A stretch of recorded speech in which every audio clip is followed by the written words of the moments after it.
আসসালামাইকুম dear viewers, এখানে ১.৫ কাঠা জমি আপনার দেখার জন্য আসছি। দেখেন ১.৫ কাঠা বাউন্ডারি করে বাড়ি করা, বাড়ির রাস্তা ১০ থেকে ১২ ফিট আছে। এই যে রাস্তাটা, আশেপাশে বাড়িঘর আছে, আশেপাশে অনেক বাড়িঘর আছে। এটা হলো ১.৫ কাঠা। দেখেন ১.৫ কাঠার উপরে এই যে টাঙ্কি করা, পিছনে বাড়ি রুম করে, এখানে ভিতরে ৩টা রুম, একটা কিচেন, একটা বাথরুম, এই ব্যবস্থা করে এখানে ১.৫ কাঠা জমি, সুন্দর শেপের, একদম স্কোয়ার শেপের ১.৫ কাঠা, টিন শেড, হাফ বিল্ডিং, একদম কম দামে। ঢাকা শহরে এত কম দামে সাধারণত এখন বাড়ি পাওয়া যায় না। এটা দেখেন আপনারা,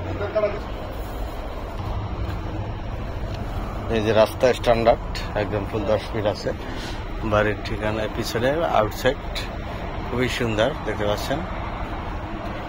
দামেও reasonable, almost fixed price ৩১ lakh টাকা। ৩১ লাখ টাকা হলে বাড়িটা আপনারা ক্রয় নিতে ভালো লাগে। সেটা হলো ঢাকা উত্তর সিটি ৪৬ নম্বর ওয়ার্ড, মুন্ডা বাটুলিয়া বলে। মুন্ডা মাস্টারপাড়া থেকে গোদার রোড, ট্রাক রোড দিয়ে সোজা উত্তর দিকে বাটুলিয়া। যারা ভালো লাগবে কম দামে জমি নিতে চান, এই জমিটা আপনাদের জন্য হতে পারে একটা সেরা কম বাজেটের ভালো জমি। ভালো থাকবেন, আল্লাহ হাফেজ।